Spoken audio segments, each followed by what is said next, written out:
So, what can you do on the first page of your screenplay to grab the eye of the reader and make them want to continue reading?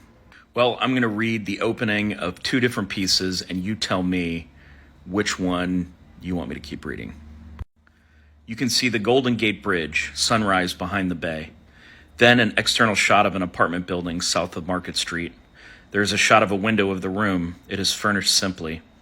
As we pan across the room, we see a man and a woman asleep and partially naked. The alarm clock rings.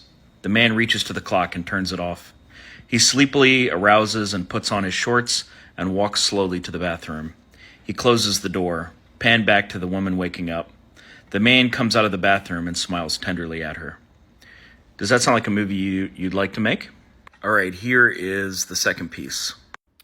Sobbing wildly, he rose above the grain and hewed to left and right, over and over and over.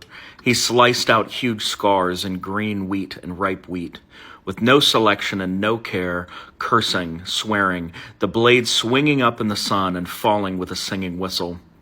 Bombs shattered over London, Moscow, and Tokyo. The kilns of Belsen and Buchenwald took fire. The blades sang, crimson wet.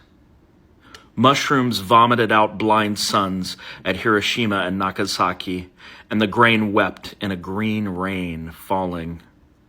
Korea, Indochina, Egypt, India trembled. Asia stirred.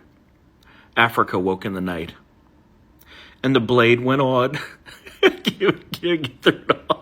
I can't even get through it all. And the blade went on, rising and crashing and severing with the fury and the rage of a man who has lost and lost so much that he no longer cares what he does to this world. You want me to keep reading that one?